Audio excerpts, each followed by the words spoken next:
Recording in progress. With apologies, I'm calling the meeting number 1669 of the Southern Berkshire Regional School District School Committee to order at 6:08 p.m. Welcome, everyone. And let us begin with a wonderful presentation. So if we want, we can invite Margaret Driscoll, who is the Executive Director of the Mass Association of School Business Officials, to the podium. Good evening, everyone. Thank you so much for inviting me to join you this evening. As noted by the superintendent, I'm Margaret Driscoll, Executive Director at the Mass Association of School Business Officials, also known as MASBO. And I'm very proud to share that this year's Donald D. Johnson Operational and Cost Efficiency Award is conferred on the Southern Berkshire Regional School District. The award recognizes the accomplishment of a district that has implemented a program, activity, or initiative that resulted in increasing efficiency to save funding that can be applied more directly to educational priorities. It's made possible through MASBO's partnership with Voya Financial. And although Regional Vice President Greg Miller and Regional Vice President for K-12 Jen George could not attend this evening, they are truly delighted to share that included in the award is a $2,500 student scholarship to the district. The award nomination explains that the district... Great job. The award nomination explains that the district is not only committed to be effective and efficient with resources, but also promotes alignment with student needs and strives to keep assessments to the towns manageable, with a focus on district sustainability. As a result, and since 2017, the district's annual operating budget increase on average has been 2.78%, which is remarkable. District actions to keep assessments down include advocating with state legislators for district and rural aid, writing and receiving $1.5 million in annual competitive grants with the goal of increasing opportunities for students while trying to lessen the burden on the school community, allocating most of ESSER funding to replace the HVAC system on main campus so that the member towns did not have to incur debt, implementing ways to offset or reduce rising costs of energy by installing a rooftop solar array on the main campus and receiving credits from the utility companies relating to HVAC updates, and working in collaboration with other districts and community members to expand offerings and share services. In alignment with the district's strategy for continuous improvement and through the lens of student interests and needs as the priority, a key focus has been on program design enhancements, highlighted by the designated early college program. Stemming from the superintendent's conversation with a fourth grade student, Dr. Regulbuto and district staff went to work to ensure that all students had an option to participate in college without barriers and to create a program that provided skills and competencies that were tangible and transferable, whether or not they pursued higher education, the military, or entered the workforce. In partnership with a local college, the district was awarded early college designation from the Mass Department of Elementary and Secondary Education and the Mass Department of Higher Education, and is the first public wall-to-wall early college in the state. Superintendent, warmest congratulations to you and your district team on winning one of this year's most prestigious MASBO awards.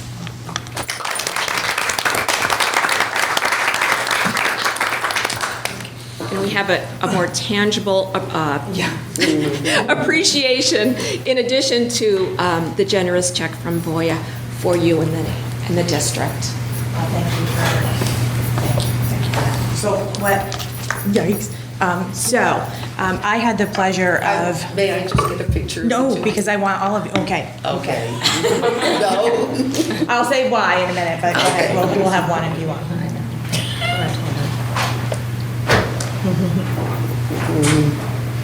Am I in it? Wonderful. Definitely in it. Let me just get a little close up there. Oh, that's great. Thank you so much. Thank you.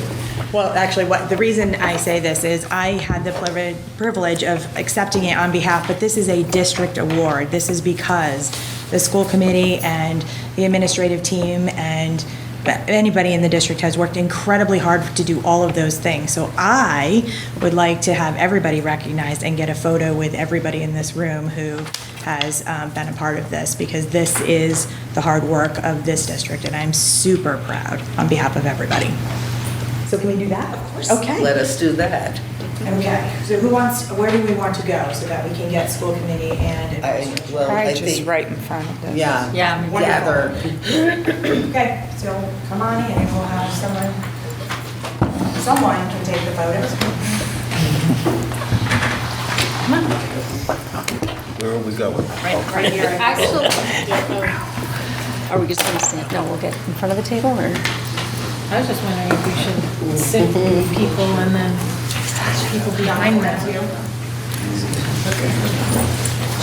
I have serious doubts if this is going to be a front page Wall Street Journal.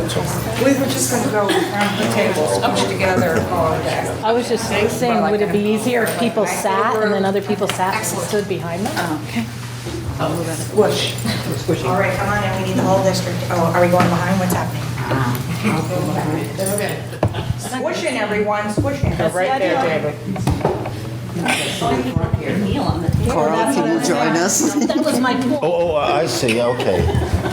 Kim, We need more rows, we need more rows. Can't see my jeans. This is quite Food service director going to be in this? He is.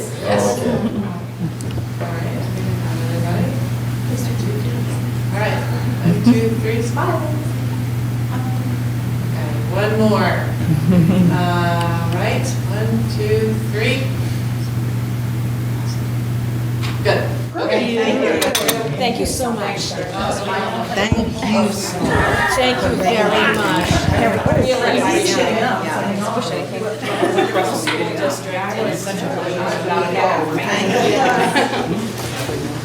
Because Sarah and I are the youngest members of this. Yeah, well, I noticed. You two just hopped right up there. What's that? I didn't even hear.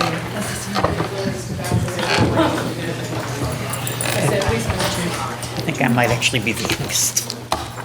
I know. Okay. All right, the first item we have under standing reports. Can we just move public comment up? Does anyone object to that? I would say that and maybe our spotlight too. Yes. Great. I'm going to ask for a, motion that we move both public comment and our student spotlight and representative report up ahead of the items as listed. So moved. Second. Okay, thank you for the second there. Any objection? No. Seeing none, why don't we start with public comment? Any public comment? Well, the work you're doing.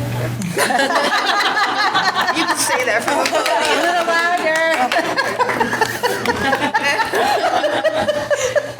Can you identify yourself? She will in a minute when she comes up for the spotlight. Okay. Okay, thank you very much. And with that, do we have the student representative report first? You're the spotlight, not the representative report, Right. correct? Right. We have a spotlight person? Well, this is our representative, so here comes our representative to the podium.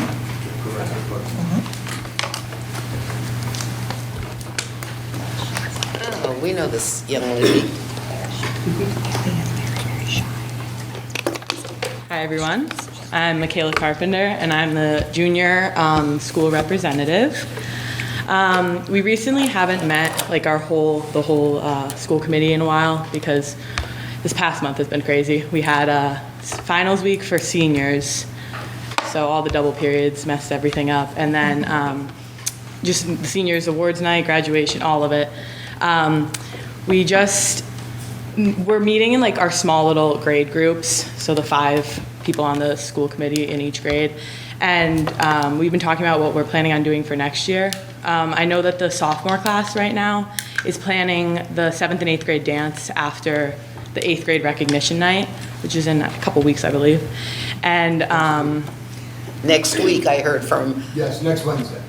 thank you. the gentleman. And yeah, so things have been going well. Everyone, we're just thinking about what we want to do next year to fundraise. We did a lot of fundraising this year, especially my class I know of, because we ran the prom, which went really well. And then, we want to go on a nice senior trip next year. So we're still trying to fundraise this coming up year. As far as everything else, graduation went really well, as many of you were there and you saw it went well. Awards night went well. And yeah, I'm excited for what happens next year. And I'd like to just say thank you to you guys for making things happen for us and helping us out anytime we need it. Thank you for saying that. Any questions for Michaela? Would you like to get away from the podium? I will not So- answer that question. Well, thank you so much for standing up for not only your class, but the others, and the work that you and your compatriots have done. Thank you. So we know you're going to continue that in your senior year. I hope so. Okay, thank you so much. Thank you, guys. All right, well, we're now ready for the spotlight. Our student spotlight. So, there she goes. We're going to pull up your presentation for you, okay? Hi, my name is Bailey Parmalee. I'm a 7th grader. Christine Foster is my homeroom teacher. Hi, she has helped me so much with this project that I have to give her a lot of credit, especially to Mason Kavanaugh and Caitlin Foster. They have been a huge part of this, so just a little recognition for them. Thank you, guys. Some of you may know me from out of school things like the Sheffield Farmers Markets, out of town fairs. That's a new thing, so I wouldn't expect much.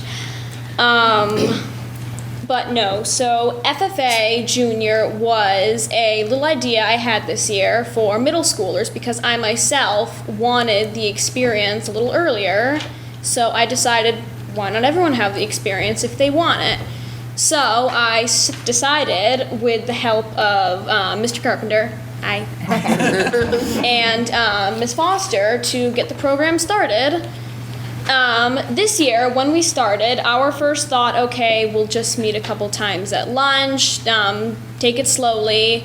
So that's what we've been doing. And to start the year off, we incubated duck eggs. It wasn't too successful, but it was an experience. It was a learning experience. Do you want her to move the slide forward, Bailey? Yes, please. She can do it for you. Thank you. Okay.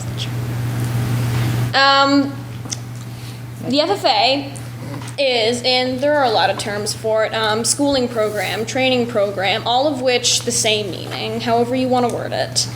The main goal of FFA was to introduce children, mostly 7th and 8th, even 6th, to the FFA experience earlier, give them an idea of what comes next.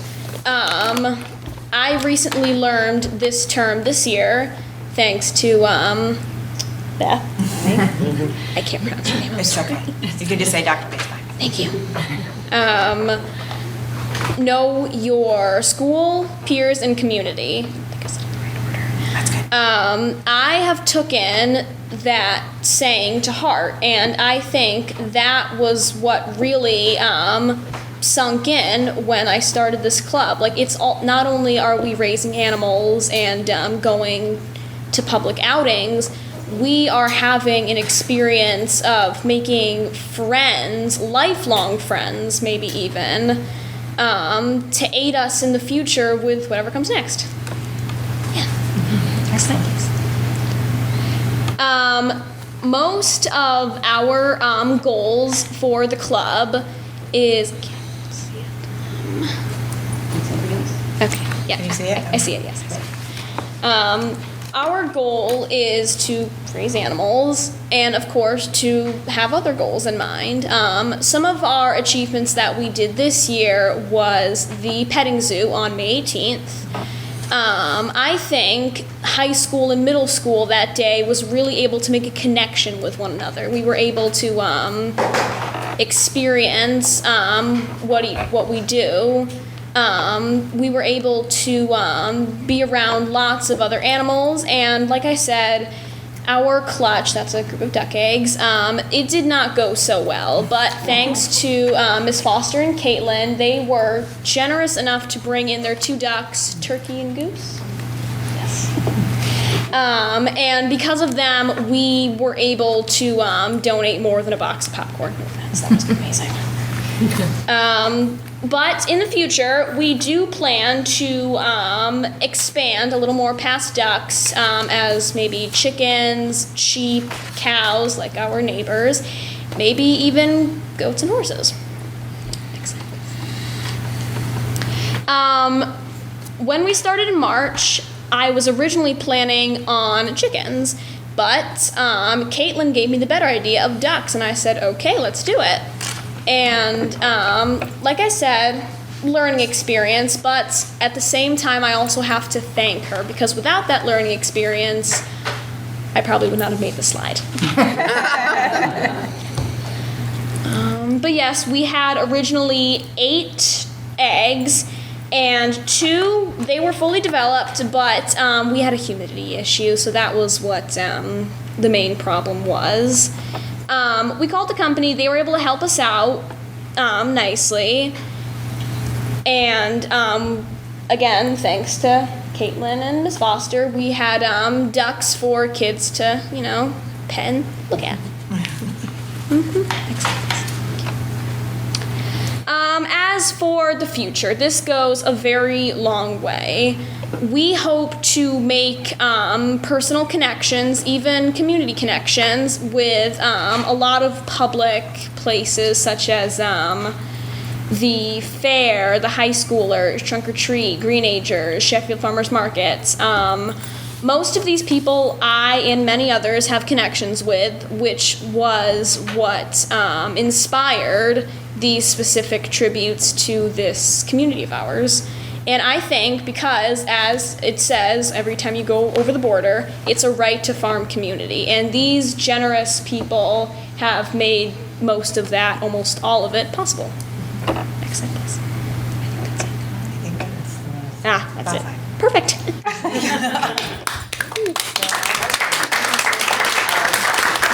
And before I go, may I just say thank you to Mr. Carpenter and Beth for all the support they have shown me in helping me get this started. And thank you, Ms. Foster, for being an amazing advisor.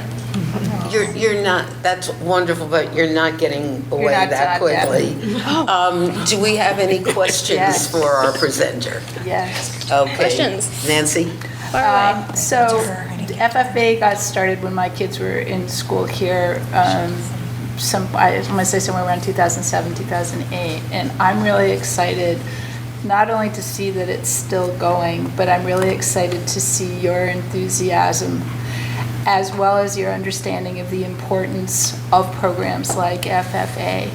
And so my question for you is, what was the spark that made you want to not only get started before high school, and not only to start the program, but what was the spark? What made you want to be a future farmer of America, at least for while you're in school?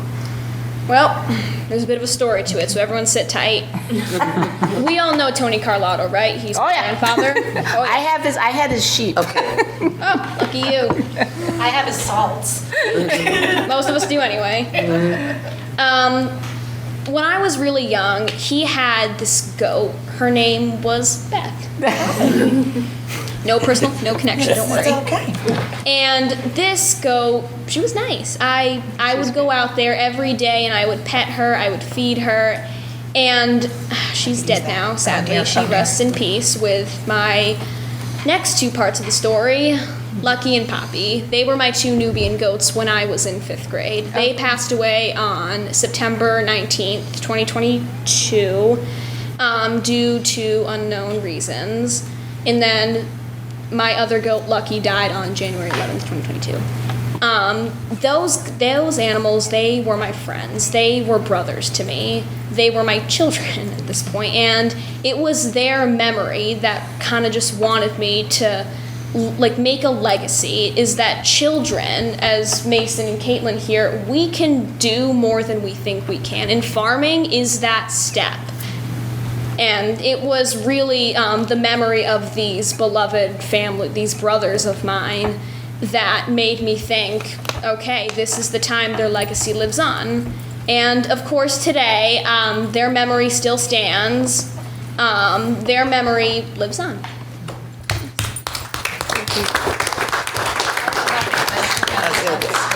Yes. I'm excited to see you excited about this program. I think the combination of your dedication to get this off the ground and the other young people within the group too, and the wanting to learn so much so that you can bring it back to your communities, it's really a nice thing to see. That's perfect. That's perfect. Would you mind, could we bring them all up and get a photo? Yes. Yes. Let's get a photo of all. Can you bring your team up that you've been referring to the podium? We can get a photo.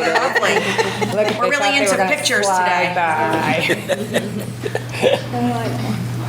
Yeah, Mason Kavanaugh and Caitlin Foster,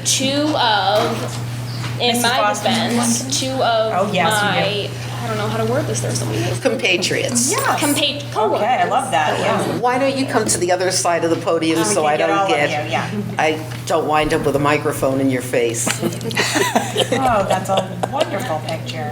Oh, I love it. Great. All right. Thank you. Thank guys. you. Wait, no, I have a question for you now. If you go back, Bailey, I have a question for you now. I will give it with a little bit of background. I would say 6 or 7 years ago, when we had a larger program, the national officers from FFA came here, and at lunch I was seated at a table with the president who said he had never seen anything like this in what was called, for him, an academic school as opposed to an ag school. And he said it was totally impressive, the dedication of the students and the recognition of the importance of farming. So I hope that you consider, and I don't know if you have, how we can get the word out. And I know, I do articles for the Sheffield Times. We have Kim here. We have others who write for the local papers. Any ways that we could help you? I am thrilled that you will be at the Sheffield Fair. So my question is, has this in any way impacted what you are considering your high school career pathway? Well, like I said, I have a lot of experience with animals from a very young age. Most of my team members here do too. And I feel like early experience is kind of the way to start a career path. In my defense, you choose something, stick to it.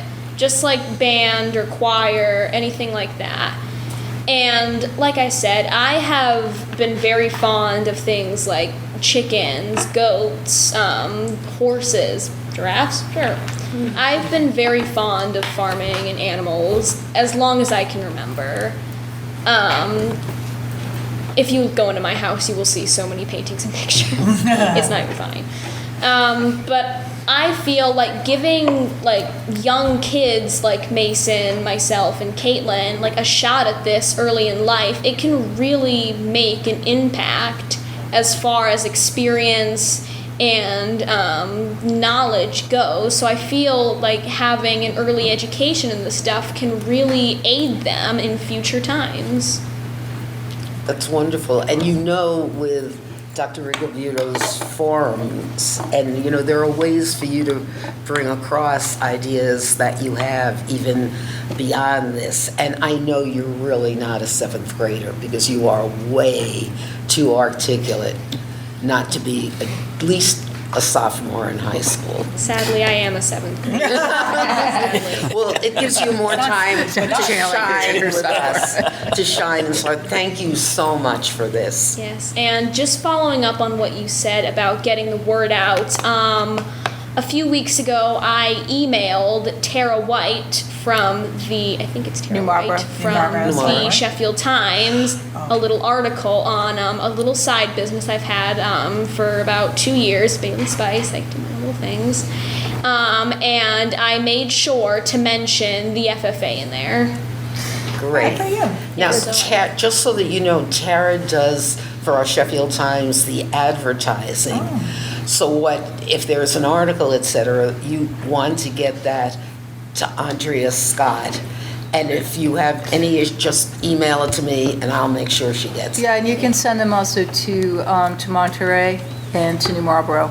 And Bonnie has the contact for those of us who are those, the 15th of the month is the New Marlborough deadline for whenever you want to get something in. Okay, thank you. Yeah. Thank you so much again. Monterey's the 20th.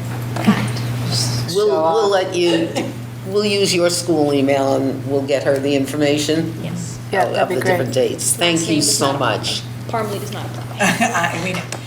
Thank you. Thank you so much, Bailey. You did a great job. And All right. So now we will go back to school committee minutes. And I will take a motion for the minutes of school, that was Carl. We have a second. Second. That was Kim and among others. Do we have any comments, edits, et cetera? Carl? Well, there are a number of syntactical, grammatical, and arguably some of them are not incorrect. Like you can put an "of" at the end of a sentence these days. The American Language Association just said. So, not that they had to say it was okay, because everyone was doing it anyway. But the only thing that the word "form" is there instead of "from." Now, where was it?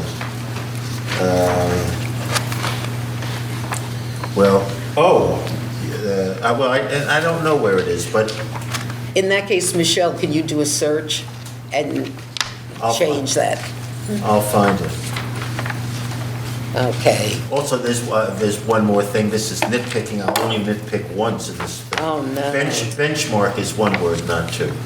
Okay. And that is in the first line of paragraph 11.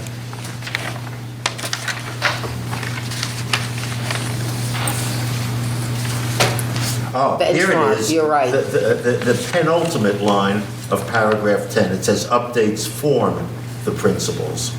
So that's From the principals, right. All right. And yes. Anyone have any additional comments? All right, with those corrections, let's vote. Jim, turn your voice on. He's muted. Yes. Okay, thank you. David? Yes. Kyle? Yes. Carl? Yes. Yes. Yes. And yes, unanimous. Thank you all very much. Moving on to our enrollment report. Dr. Rigobuto. Enrollment is on 3B, and we are up one student as of June 1st to 624. Okay, thank you. Any comment on enrollment? Anyone? Okay. Let's move then. Any receipt of correspondence? I didn't know. Okay, neither did I. And we didn't let the business managers report. Good evening, everyone, and sorry I'm not there in person this evening. However, in your packet, you'll see some warrants that need to be approved by you. There are a couple health insurance for the months of May and June, as well as some vendors, as well as payroll warrants. Just a quick note that we are in our last month of the fiscal year. We're cleaning things up, trying to, wait for June 30th. And seeing where we are in terms of closing out the school year. So that's basically the work that's been happening in the business office. Questions, or if not, you can vote on the warrants. Thank you. I move to, Fine. I move to, rather than separate them, it seems Yes, overly burdensome. Why don't we just, I move to approve all three warrants, health insurance, vendor, and payroll. I second. Okay, and we have a second there from Kim. Any discussion or questions? All right, seeing none. Art? Yes. Nancy? Yes. Kim? Yes. Yes. Yes. Sarah? Yes. And Jim? Yes. Okay, thank you. That's unanimous. That made your life easy. Thank you for waiting through that. Okay, do we have any business with district member towns? I don't. Okay. All right, chairman's report. I just have a few things. One, I would like to see if we want to be present at the Sheffield Fair. Last year was a very last-minute event. I did it, I paid the entry fee, and I think it benefits us because it's at the beginning of the season. It's September. It's the Saturday after Labor Day, and there are a number of people who've really made a push to bring more young people to the fair. It used to be geared more to a slightly older generation, so they have many, many more events and activities for children. And I think it would behoove us to be formally at the fair. It involves just a table, whatever material we might want to have, and coverage in terms of the table being manned. It's from 11 to 4. It's easy shift. I even had some Honor Society students, and Stephanie Graham brought over a collection of artwork. The biggest thing was people who came by wanted to buy it, all the artwork. So it gives us another thing to do. But I would like to suggest that we have a formal presence at the Sheffield Fair, and I would hope that we would do this with other towns as well. Carl? Yeah, this actually, and I forgot to bring it up, I was semi-dozing with my eyes open, I could do this. But on district with member towns, I got a call today, and this is a suggestion I'm making for whoever takes care of the website. I got a call today from Peggy Wilson, who is the town clerk in Alford, and she had gotten a number of requests from people wondering why Alford was not listed as one of the towns having an election for school committee.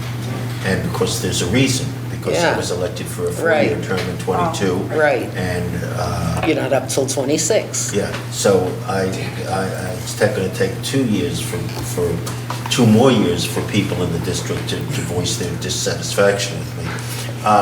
But I think it would be helpful for us to know, we, school committee members, but more importantly, the community, to know what seats are open. I mean, they'll know, obviously, when the ballot comes out, but I think it'd be helpful to know now. A couple of months ago, we had a summary sheet that went out to every member of the school committee, and it listed who is up when. So we could just resend that to you. Okay. We all received it. Yeah, no, but not so much to me, but is it on the website? School website? I know. I've never, so I would say as a follow-up, since I'm just wrapping up my newsletter article, which then eventually goes on the website when our newsletter is done, I will include the horror of the staggered elections. Okay, good. Okay, Yeah, no, I think that'd be good point. helpful. Yes, Kim? Is it really something that should be on the school's website? Like maybe under the school committee section, but nothing else, because it really, I mean, it doesn't really pertain to anybody but us, you know? Right. It's But a- not like on the general website where Southern Berkshire School or what have you. Yeah. May I make a Just under- suggestion that we just put on the website where the school committee is listed, just put the date of when their term expires next to the names. And it had been there, and it may still be there. It might, I will You look, would- I will yeah. look, but I will suggest. No, 'cause So I with looked that to see in- when I Okay, was up. so we will handle that. Okay, which brings me. Jim has his hand up. Jim, I was at the Sheffield Fair with Bonnie last year, and it was great fun. And you get to meet a lot of people who want to talk about school issues, and I think it's a good thing to do, and I plan to be there this year if I can. right. So before going to anything else, are there any other opinions on our taking part in the school fair? I think it's a And the great- Sheffield Fair, yes? I think it's a great idea, and I think also too, as we try to let people know what the school committee does and who we are, and especially as we're going to start to need new school committee members, I think that'd be great. Okay, great. Any other comments on that? So I don't think we need a motion on this, but if you want one, otherwise I would just say we'll move ahead on participating at the Sheffield Fair. And just so you can put it on your busy calendar, it's the Saturday after Labor Day, 11 to 4 in Sheffield Town Park. And any ideas would be great. The next thing I am going to bring up, Carl, we need you for this. With looking at it, we have, everybody knows Dennis having left the school committee, we have the open slot. Needless to say, if anything in this world could ever be complicated, this has happened with, at least since I've been on the school committee, 3 times with Sheffield, because we have the most people. According to Section 2, Part D of the regional agreement, that's the reference for all of you, it says if there is a vacancy, the slot shall be filled by an appointed authority until the next biennial election.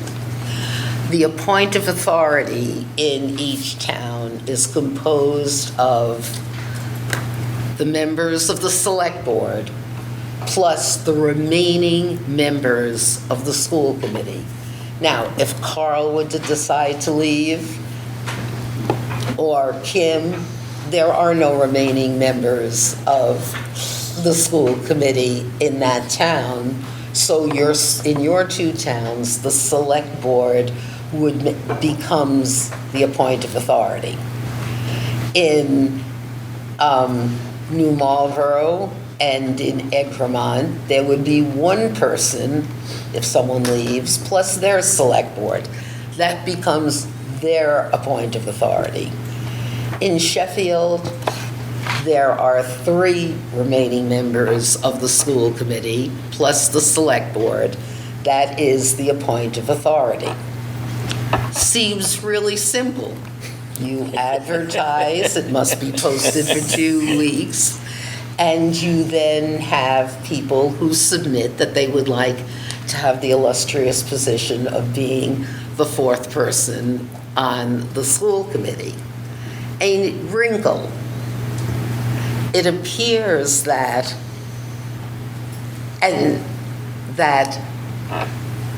the state election authority says, no, you do not have enough time to list a 2-year term. So under normal circumstances, you would have somebody people who put in that they wanted to be a member of the school committee represented from Sheffield, the appointive authority would make the determination which person shall fill the position, and that person would fill the position only until the next biennial election. That's the way our regional agreement is written, which means in November 2024, a 2-year slot would be open. We've had people elected that way before. Because, and we had this problem once before, naturally, with Sheffield, where the 2-year slot, even though at that point it was Linda Higgins, may she rest in peace, submitted application, completed petitions that were approved, submitted on time for people who wanted to run for 2 years. The position did not appear on the ballot. According to the information, Michelle, you could add, if you say, according to the information Michelle received, there is not 6 months, no, I can't make editorial comment. There is not enough time if you had to have submitted a resignation by April 15th. So a 2-year position cannot appear on the November 24 ballot. Now puts us in a conflict between our regional agreement, because the regional agreement would have said the appointive authority appoints somebody until November, the biennial election, and there would have been a 2-year slot, and whoever was running for the 2-year slot would get the one with the highest number of votes would get the position to complete Dennis's term, which doesn't end until 26. So in other words, he was not up in 24, he's up in 26. So we are faced with the fact of some disagreement, I know it'll be shocking, among the members of the appointive authority as to whether somebody who submits to be appointed can be appointed until 2026, or the person gets appointed until November of this year, and then there are several ways to handle it. Either if there are only, the appointive authority can make the decision to say that that person could submit again for the position, and that person could be put into the slot, the third slot of the 4 slots on the ballot. The issue is, in a way, the conflict between the wording of our regional agreement. Because after it says you appoint someone until the biennial election, it then says, and then until the completion of the person's original term, which would be 26. So what we are facing, and I've now turned it over to Josh Coleman because there is conflict. He has faced this before, and he has colleagues who've faced it before, never with a regional school district, only with a single district. So at this point, I am stating that for me, it doesn't matter what, I have my opinion based on the regional agreement. We have a select board member who has a different opinion. Among the 3 of us on the school committee, there may be different opinions. In order to avoid conflict, we have turned it over as a legal issue. Kim? So, just, you appoint somebody, right? The election comes up. If the town doesn't put them on the ballot, then there is no position. So therefore, they didn't run, nobody ran. Can't they just appoint again? Exactly, and that's what my suggestion Yeah, is. because it's not going to change anything. My suggestion is, but here's where the wrinkle comes up, and it's happened before, where miracles occur and more than 2 people run for the slots that are open. The argument that was brought up by someone prior to this was, well, I came in number 3, you shouldn't have appoint anybody. I was voted in the 5 towns as the 3rd highest vote getter. I should be given that position. I don't think that was the case, because I think the 3 people who were voted were the only ones on the ballots. But there were only 2 slots. Right. So you're, No, I meant the the Thursday. 3 people that ran for the position. I don't think there was competition for new people. But there were 3 people running, but there were only 2 slots. The person who came in 3rd said, I now should fill the vacancy. Interesting. Well, you're saying no. The issue is, it doesn't matter how. I see what you said, how but that's we not debate legal. it. That's interesting. not illegal. That's how, so my position is basically what you said. Yeah. You, according to the regional agreement, you follow it. You appoint until November 2024. Then you then reconvene the regional authority and the appointive authority, it's not a regional, the appointive authority, and then you go through the process and you appoint somebody else to 26. So Josh said it's not as simple as this, as the different solutions. It never is. Carl? Which governmental authority, because I assume that that's what you're relying on, has said to whoever they've said it to, that there is insufficient time for the appointed authority to appoint someone from Michelle, now. do you want to go through what, no? It was the elections. The Board of Elections. Michelle Tassieri, I never pronounce her name right. Michelle, yeah. Tassieri.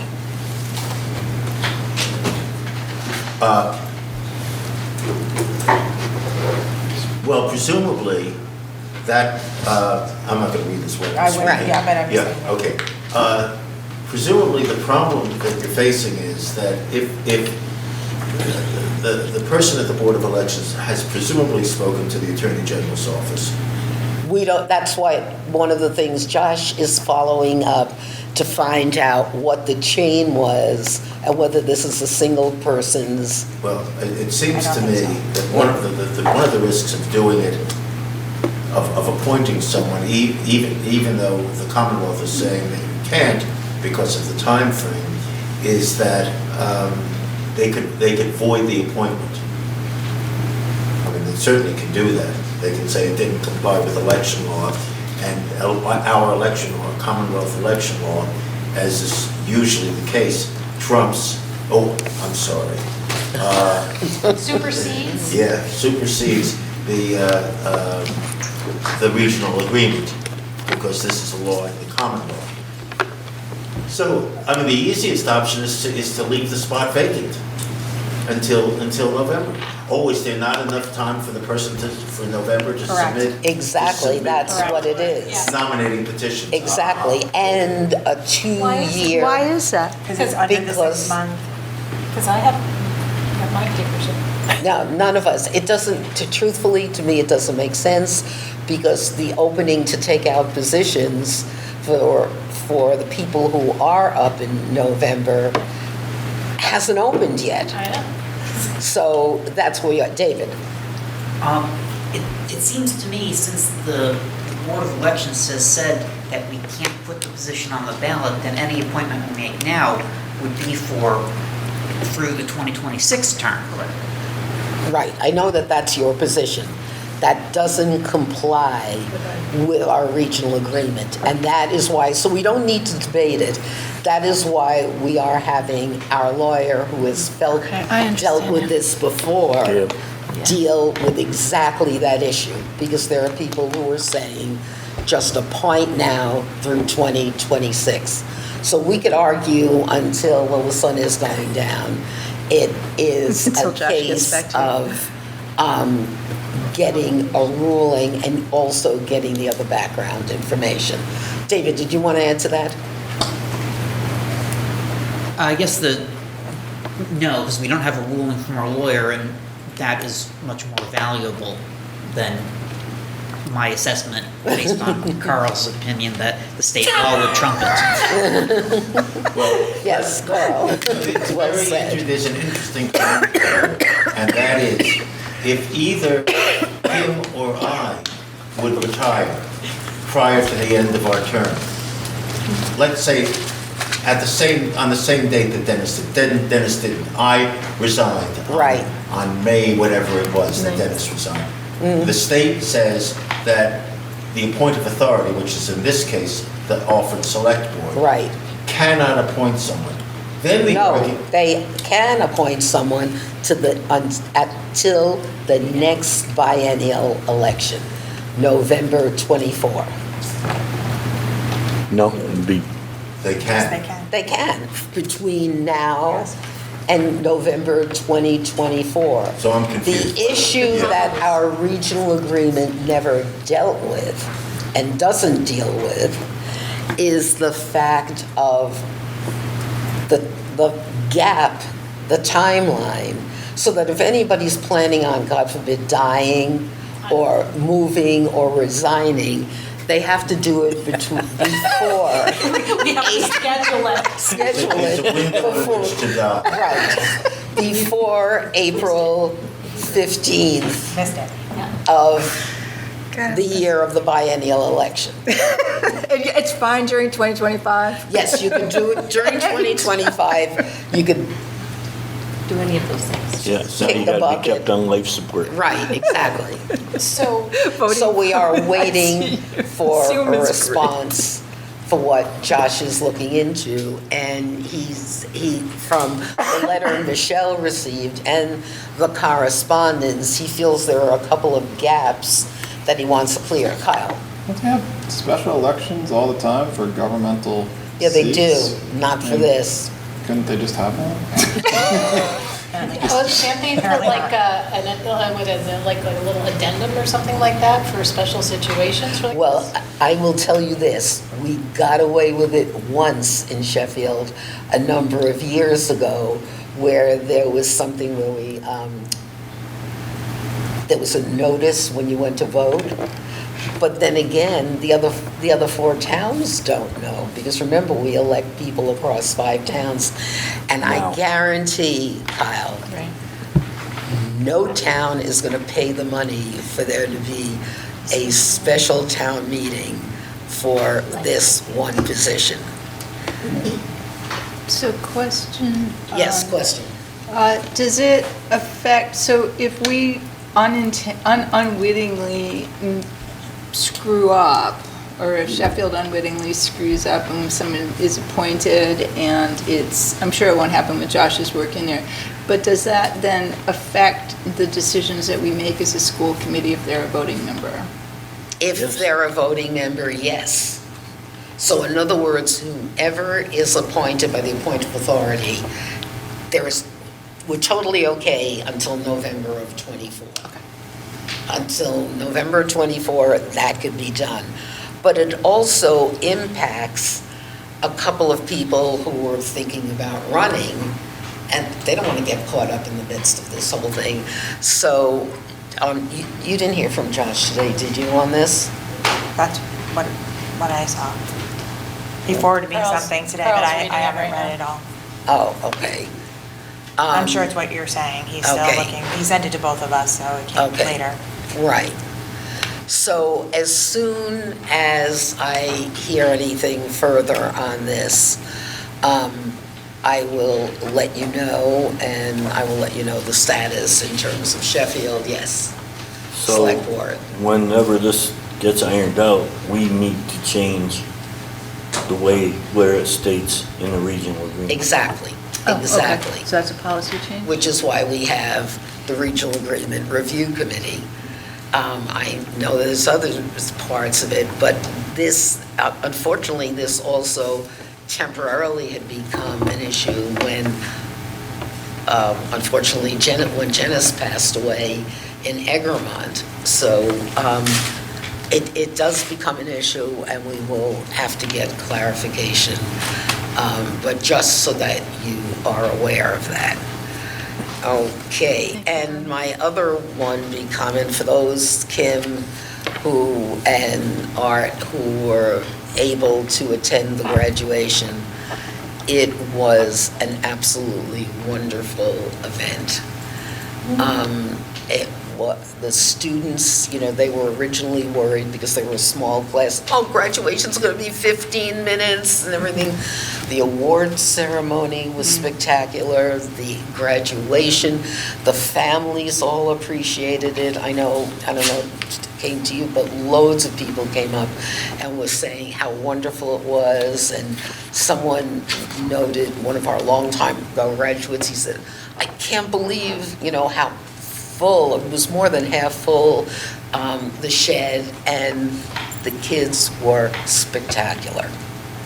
And I think there was no one who was disappointed. Whoever, I don't know, was it Jesse, who made the plaque for Smitty? The large? The big one with the diploma? Yeah. Neil Barber and Donna C. Scott prepared that for us. A major fan. He was sitting next to me in tears. I would talk this way. Yes. Yes, project. I will say that Smitty Pignatelli was truly moved by it. I turned away because I could see he was tearing up as he looked at the plaque. And for those of you who don't know, he had never been invited to a graduation. Oh, wow. In the whole time he had been in office.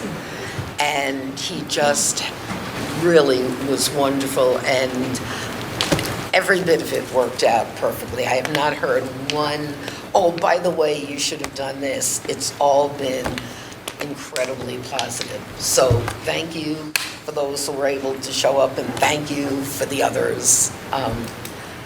It was a great morning. All right, turning now to our superintendent.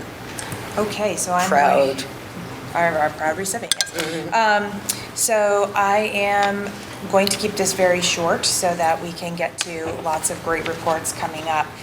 The only thing I'm going to talk about today, we had hoped to celebrate our retirees, which we like to do, and honor them before, but just people's schedules are so jam-packed they couldn't join us this evening. So I would like to recognize the two people who are retiring from the district. Carla Whiteside had joined the district 5 years ago as a 5th grade homeroom teacher, where she has excelled ever since. Carla completed her student teaching at Undermountain. She was a former librarian, and she was known for engaging the class in contemporary fiction and cultivating a love of literature. As our math leader in the 5th grade, Carla was known for bringing learning to life on Project Fridays and getting to know her students' interests. So we wish Carla the best in her retirement. And then we have Darcy Myers, who has been with us for a short 3 decades. She worked in multiple summer programs and has acted as a bus aide for the last few years, in addition to being an ESP working in our early childhood classrooms. Darcy always goes above and beyond when asked. She has put packets together and delivered them during COVID. She was nominated for the Staff Effort Award on many occasions and will be dearly missed by her colleagues. So I just wanted to take a moment to recognize them. We have little gifts that we will have the principals give to, or their supervisors, and we're sorry that they weren't able to join us today, but I think we should recognize them. Yes. And I'm going to leave all the rest of it because we have so many other exciting presentations, and we might melt if we don't. The only other thing I will say, I don't know if you saw this, the MASC Summer Institute is July 12th and 13th. I don't know if you guys got this little flyer, but I just thought I'd throw it out to anybody who might be interested in attending that. Thank you. Windows again. Yeah, that's. Yeah. Okay, so. Okay, with that, Oh, also. can we, we'll start with Julie? I have no report this evening. Whoa. Sandy? There's so much end of the year data happening right now. We'll report that later and let these folks do theirs. Okay, great. And also, I read everything you sent that I have to sign. We need to have. I have it with me. Okay, great. You can sign it after. You've Boy, seen it you're not going to let me go. All right. All right. So this is very interesting. Under new business, we're starting with the developmental guidance report. And who is? Mr. Randall? Mr. Randall. And Mr. Carpenter? And Mr. Carpenter. So they're heading up to the podium.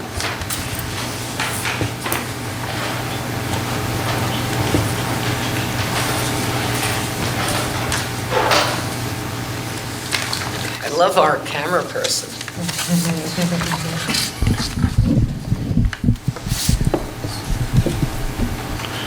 All right, so I appreciate you guys having us, and Mr. Randall is our high school guidance counselor, grades 10 through 12, and he's going to take you through a little bit of what we've provided, and then we can answer questions if anyone has any. So, Mr. Randall, thank you.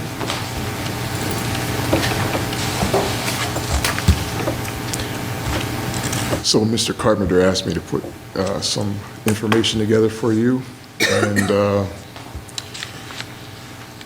starting off with the first item, post-secondary plans.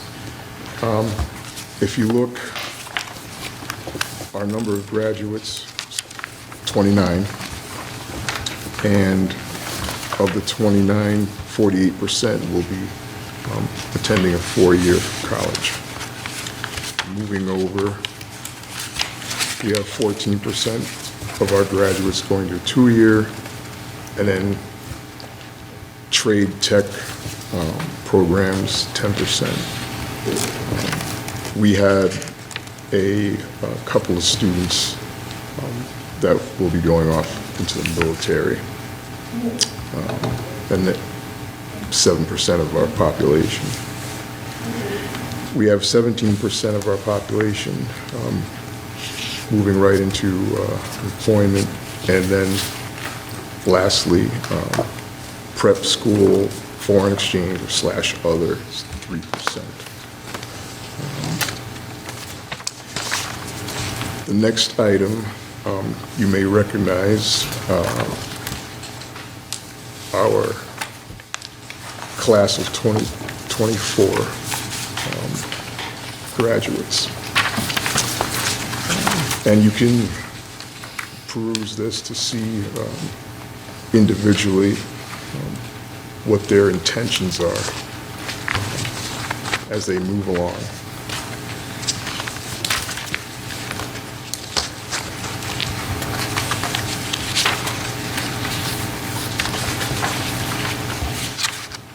Any questions so far? Nancy? Yeah, I'm just curious what, I keep reading about the, in the Berkshire, I keep reading about the McCann Technical Post-Secondary Program. Could you speak to what that is a little bit, if that's okay? Yes. So McCann has a post-secondary program where students can receive education in dental assisting, medical, there's cosmetology, which is becoming popular amongst some of our students, and there's a few years ago we had a student that went there for plumbing. So these programs that they offer are quite affordable. And their goal is for students to receive their education and leave the post-secondary program debt-free. So with dental assisting, a student can go to a 2-year program at a community college and accumulate quite a sum of debt. Whereas if they went to McCann for dental assisting, they'd leave their debt free. So if you live in that district, it's like maybe half of what our students would pay, but I'll just give you a round figure of $3,000 for a dental program. You know, it might be a little more with. Right in that ballpark? Yeah. Oh, that's cool. Thank you. Yeah. That's right. I just want to add, they were really gracious to come to our job and career fair. Oh, cool. And they were there talking to our students about these opportunities. And we were really excited to have them because, as Mr. Randall said, we've had some students take advantage of that program. So it was great to have them here with us when we did that a couple weeks ago. Well, and I just know from my experience of teaching in Mildred Ellie that kind of technical skill set being gotten under a much more affordable circumstance must be really great, and the students go on to do really well from there, like really well, so. Carl? Yeah. Thank you. Two things, well, these both relate to numbers. The graduating class of 2024 had, according to this diagram or schematic, whatever we call it, says 29, but there are 30 on the list of classes. One of the students. Pardon me? One of the students did not, completed school, but technically did not receive a diploma. Oh, okay. The numbers come from our Rediker system, that the SIMS report from the state. So that's why it's reflected as 29 under that. Right. And then I also see that 15 are going to 4-year colleges. So 15 over 29 is not 48%, but it's more like 53% or 54%. I just counted 15 that are going to 4-year colleges of the 30 that are listed. It could be an error in that system that we take it from, but yeah, One of the students at the last minute had decided that she was going to go into a career rather than. She was going to go to a what? She at the last minute, she decided that she wasn't going to go to the college where she was accepted to a number of colleges, right, this okay. individual. So the numbers are correct. Any other questions? Any other questions? Okay.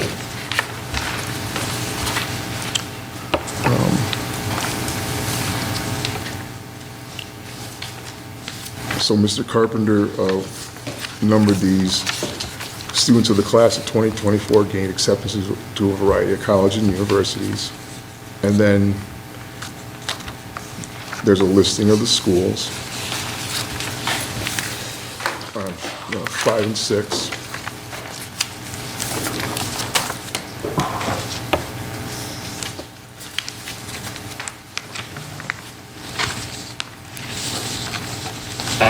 Seven is just a quick summary from Naviance.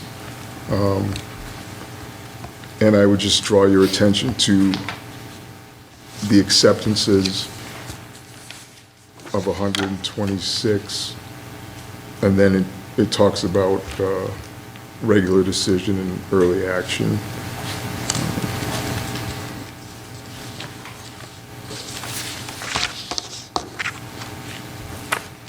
Moving on. Question? Moving on. So this information, page 8 through 18 has the schools where the students were accepted. And last year, when I presented, it was in a slightly different format. But it's the same information as last year with the various schools. And if you look at the result, it'll tell you where they're accepted. Now, some of them, the results will say unknown. So if there was a denial, student could have entered that, or, you know, if they told me that they got denied, or I have another platform where I could access that information, but I just highlighted the acceptances.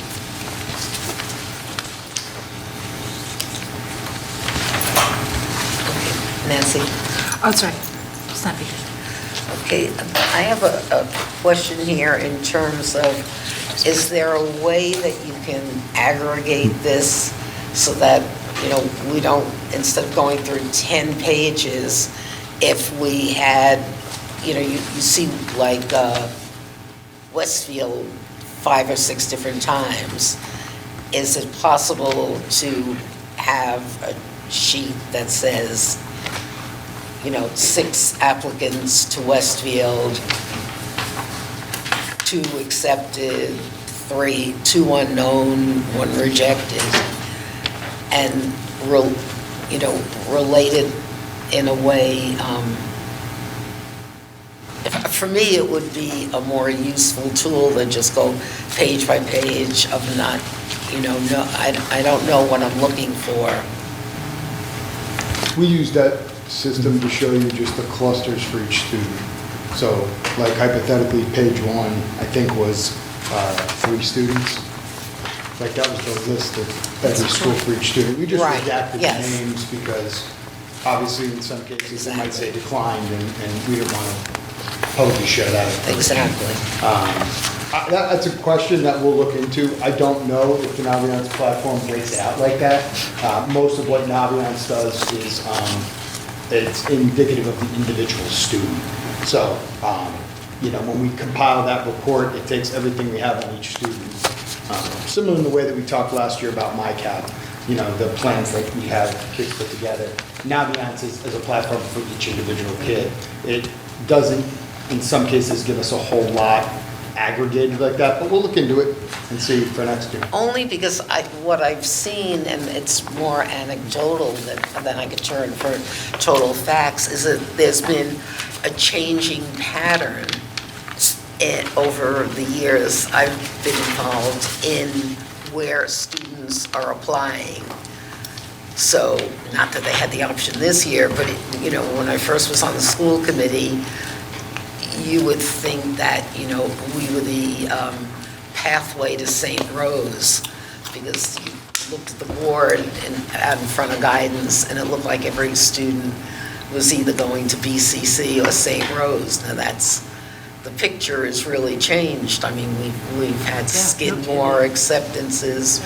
We've had a lot of people that relate, you know, a lot of what Carl has been talking about for years. They're going outside of a 50-mile radius. Well, and that's kind of the reason why we wanted to show you that breakout, even though it's 10 pages, is you can kind of look in the clusters, and, you know, there's some kids who are applying small and big and private and public, and much, like, a few kids did a bunch of different states. So that's kind of, we thought that would be interesting for you just to take a peek. Maybe it would allow you to alphabetize the institutions, and then you'd see, we can look into it. A whole bunch of Syracuses, and you could see what happened. Okay, thank you for looking into it. Appreciate it. Yeah. Anybody else? Yes, Carl. On page 5, the last paragraph says, the single most important factor in the student's determination, referring to the prior sentence, is the financial aid awarded by the institution. Now, did you ascertain that by speaking to the students and asking them what was the most important factor in your decision? No, we put that in there because, when we post the board with all the different schools, sometimes people will ask. And so when we talk to students, one of the factors they say is most important is what's their financial aid package. So we put that in the booklet when we do graduation, just because that question will come up. Like anybody who goes through our school hallways, guidance does a great job of putting up a nice thing of, we celebrate all the acceptances for different schools. And we have some students who get accepted to sometimes 10, 12, 14 colleges. And so people will ask them sometimes, like, why did you choose this one? And so, we have some kids who will choose it based on their pathway, based on certain activities. We got kids who will pick their college based on, they're going to play a sport at that school. Right. But we put the financial aid piece in there because for most of our students, that's the number one thing that they point to of, Yeah, no, see, I really can't comment on that because when I went to UCLA, my tuition per semester was $300. I was in the class with Kareem Jabbar. I suspect that he paid nothing. And look where he is today. I talked to one of our college students who was here and stopped by to work out upstairs, and they mentioned that next year their tuition is $97,000 What? for their school. Yeah. So it's changed a little bit over the years. What? Yeah. Yeah, there are some schools that are approaching $100,000. It's unbelievable. And they're not Ivy League. Yes, and they're not Ivy League, right. Well, do you have anything additional for us, gentlemen? Just a couple of final items here. And 19, item 19, is from Naviance, and it gives you a percentage of our student population that applied to at least one college, applied to a 4-year, and then the acceptances.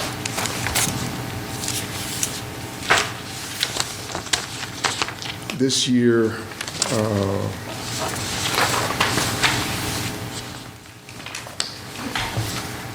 I included with our package some SAT information. So it was in October, we've been running SAT School Day where our students can take the SAT here during the day, school day. And we run it in the fall and the spring. So in the fall, seniors, if they choose to do so, can take it. Most of them had taken it previously as juniors, but it's recommended by College Board for them to take it twice, once as a junior and once as a senior. So of our graduating class, we had 16 testers representing about 55% of the population. And if you look at the mean scores for our school, 1087 was the mean, and compared to the state of 958, and then all testers of 940. Moving down, we had a mean score of 568 in reading and writing, compared to the state of 483, and then all testers of 482. And then lastly,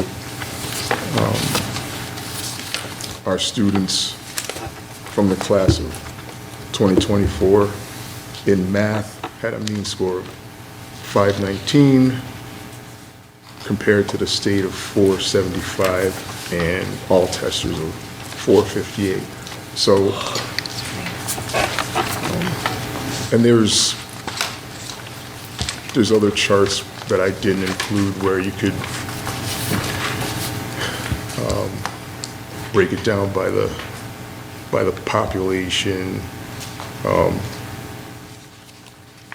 They expanded it out to include people that didn't take the test, but then there's the actual number. But overall, you know, our students have done well with this. And I included this year because schools are starting to move back toward SAT or ACT. Some, of course, have not. Some have gotten rid of it completely forever. But some of the more elite institutions and certain programs, like nursing, for example, and wherever students choose to go, will have SAT as part of the admittance requirements. Any questions on any of that?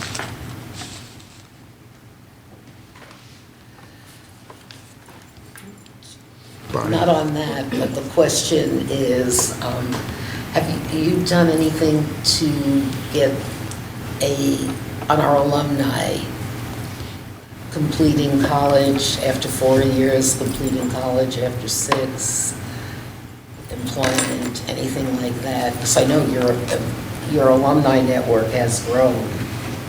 Yeah, we're tracking that as best we can. The state dashboard gives us some information. A lot from the state comes from state colleges, which is pretty accurate, how they report that out. But just us reaching out, Lindy has reached out in a couple different ways, and we find out from a lot of our past graduates what they're doing and where they are. And so, you know, recently we found out about graduate programs after students have graduated from college, or work plans.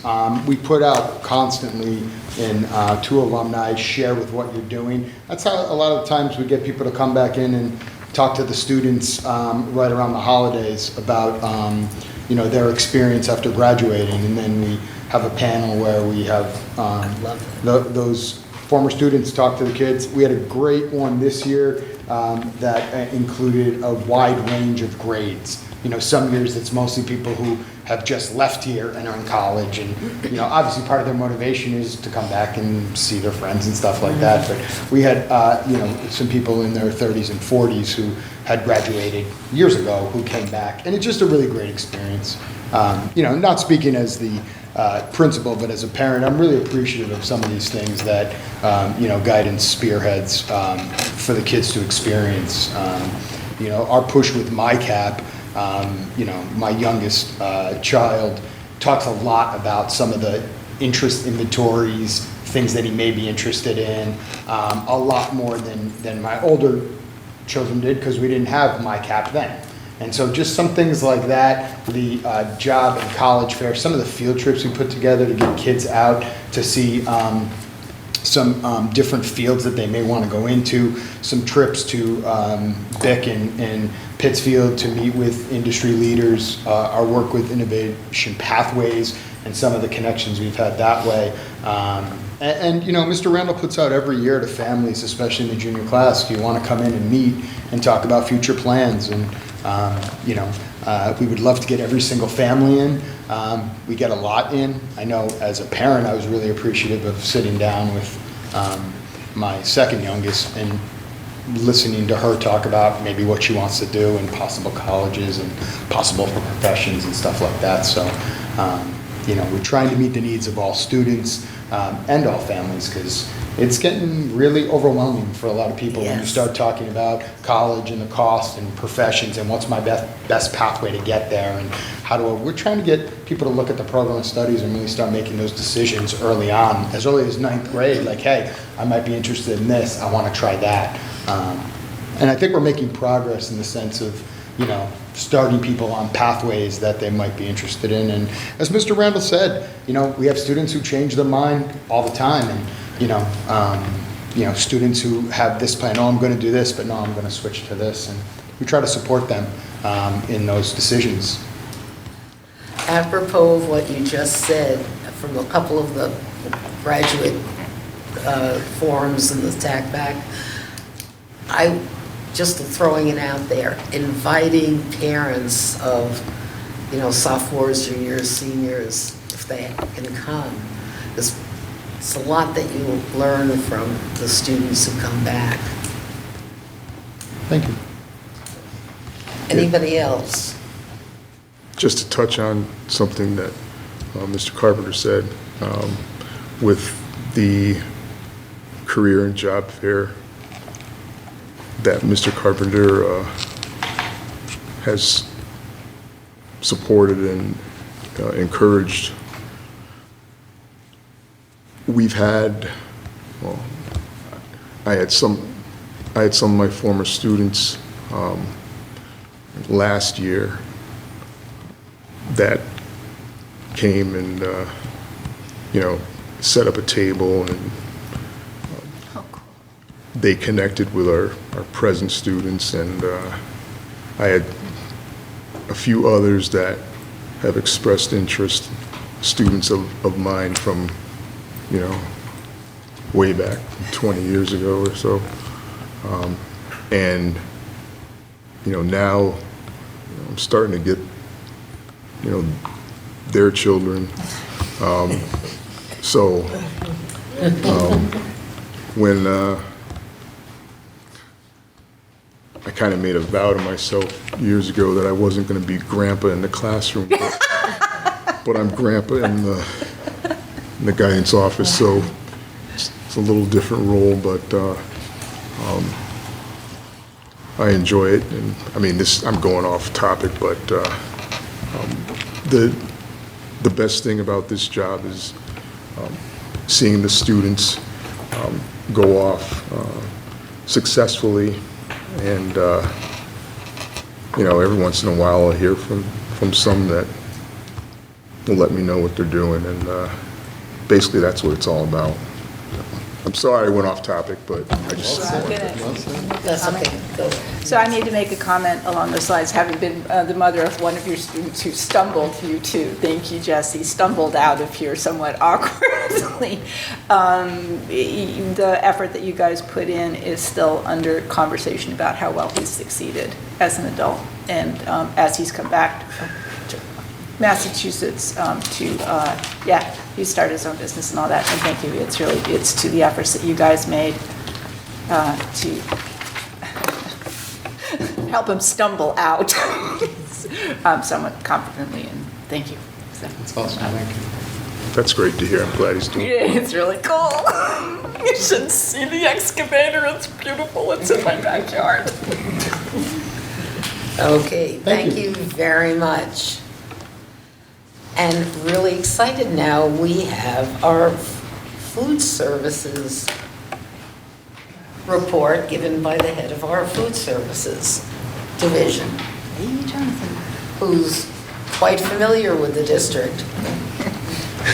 Yes, for those of you who don't know me, I'm Jonathan Dewar.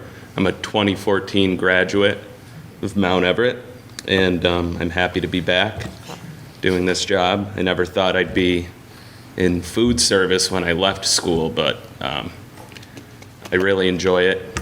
I love it. I especially love being here and seeing a lot of my old teachers.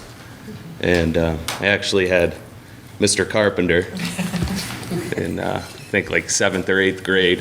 That would be 7th and 8th grade, but... Yeah, yep. Sandy as well. Yep. That was even earlier. Oh, yeah, yep. No comment, mind you. So I've been in food service, just a little background on myself. I've been in food service for about 12 years, and I started out when I was a sophomore in high school, and I started out at Timberland Heights in Great Barrington as a dishwasher, and Eventually, through the years, I worked my way up to a supervisor role there. From there, I did a program at BCC, their culinary arts program, and it was fantastic, and it taught me a lot. And I actually ended up receiving the Falconer Award for Outstanding Academic Achievement there, so I found my niche, and it came quite a few years after I left school, probably like 4 years after, but I figured it out, and since then I was the executive chef at 89 South Street, and that's a retirement community in Pittsfield. I was also the assistant food service director and interim food service director for the Landing at Laurel Lake.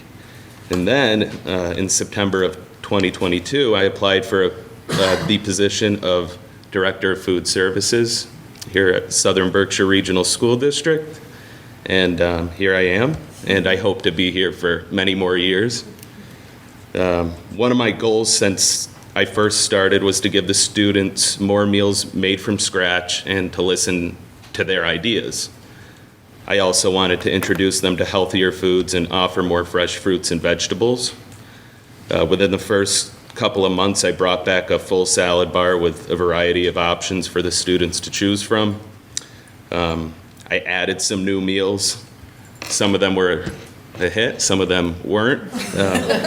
But some of them were white chicken chili, beef picadillo tacos, chicken gyros, caprese flatbreads, sweet and tangy chicken, and many more. Veggie burgers were not a hit, as you could imagine. But I've been working with the commodities that the government gives us to create nutritious and appetizing meals. This past year, Dr. Beth Regabudo has opened the door for more conversation with the students by holding a Superintendent Advisory Council. And I attended one of those meetings, and the meetings ranged from, I think, grades 4 through 12. So I was able to meet with a wide range of the students and talk to them about the lunch program. And I gave them a survey and a questionnaire. And I was able to figure out what the students' favorite lunches were. And they included, but they're not limited to, pizza, taco salad, cheeseburgers, and orange chicken. But, that brings me to the point. I'm trying to introduce some more healthier options to them. They're a little combative about it. The questions also included what salad bar items they'd like to see at lunch and what some concerns that they have with the school lunch is and what their favorite breakfast items are and what different entrees they'd like to see on the menu. And the survey allowed the students to give me some ideas and input on our school lunch program, and we valued them greatly. One thing that I'm really pleased to share is that this year we were able to start the afternoon snack program. And this program allows students that are attending after-school activities to stay fueled up and energized and at their best at the end of the day. We don't want them to be hungry. Since the start of the school year, we've served 62,052 lunches and 21,379 breakfasts. And I think that's pretty amazing. In the coming years, I'd like to pursue maybe like a garden-to-table program with help from others in the district. I think that would create a sense of pride in the school lunch program amongst the students. Hopefully, they'll be growing some fresh vegetables, and we can incorporate that into their lunch menu.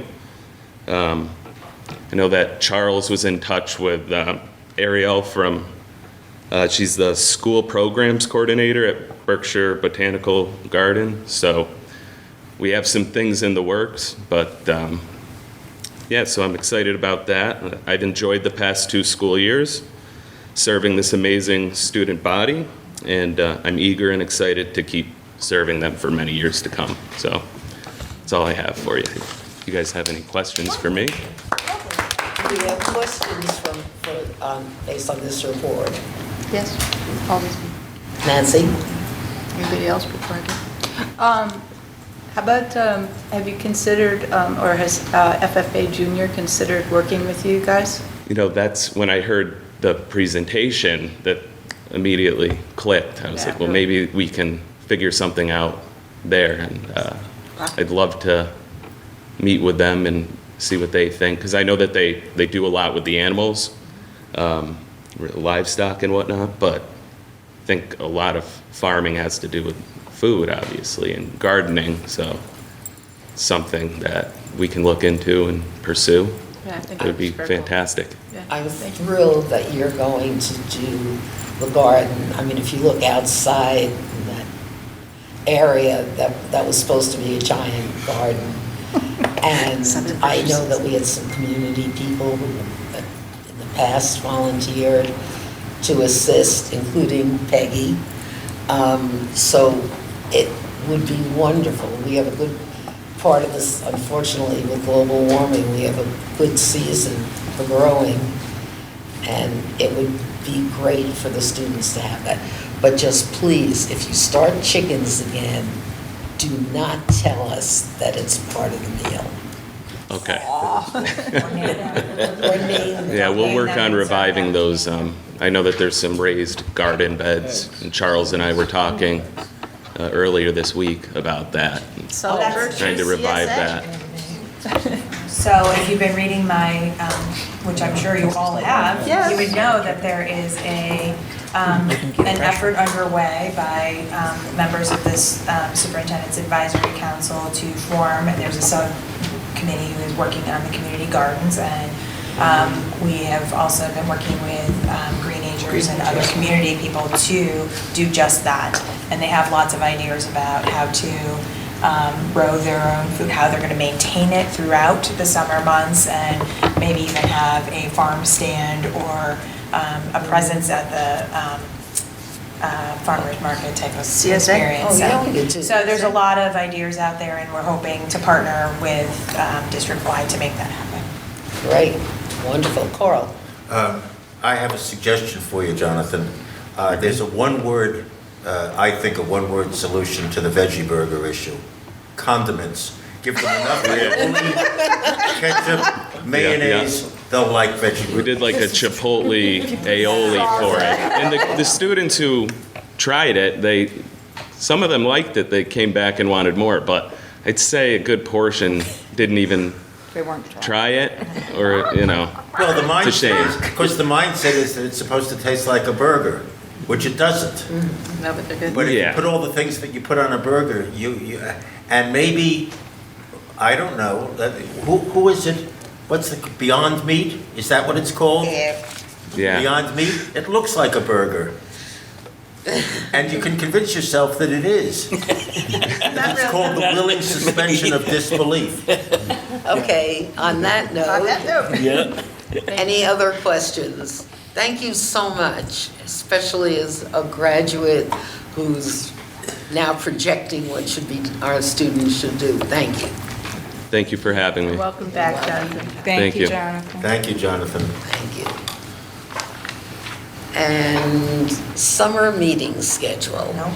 Nope. Okay.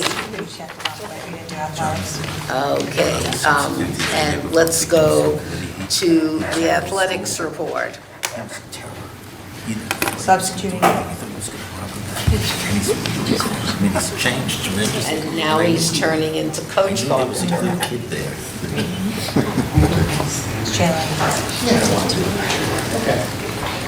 Nobody needs to see me that close. All right, thank you. I'm filling in for Coach King, who is our athletic director. Before I start with athletics, I do have to tell one quick story. One of the highlights of my school year was Jonathan and the kitchen staff asking me to announce to the students that they were changing the meals and that orange chicken was coming. And to watch like juniors and seniors in high school jumping up and down, celebrating that they were going to get orange chicken a day early was certainly a highlight for the school year. He's doing a great job. The kitchen staff, students have remarked about some of the variety and some of the differences and things like that. So, Jonathan, we appreciate all you're doing. You know, on that note, Jesse, now that you brought up, have you seen, in terms of numbers, a change in those using the food services? I mean, we have a ton of kids who are getting lunch every day. I mean, obviously, the state of Massachusetts has been very generous to allow all students to eat, and nobody gets charged. You know, prior to my time as principal, that didn't exist. So it's hard to say, but certainly over, I would say, the last 2 years, we're having more students who are eating lunch or being really slick and bringing lunch from home, but then also getting lunch at school. So I think that's a testament to what the kitchen staff is doing. So thank you. The follow-up is, I know it's changed since the pandemic, but for those families who need their summer provisions. Yeah, that's the plan. We're still a site that gives food out weekly, and it usually continues in the summer. I think that's the plan for this summer as well. Thank you. Sorry I didn't ask that. No, I just wanted to add, my daughters have not brought a lunch all year.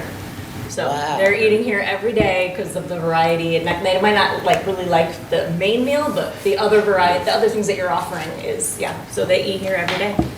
And they haven't done that before, so, so, thank you. That testimony. They used to pack a lunch every single day, and they haven't done that this year, so I think that's a pretty good testament to what's happening. So, thank you.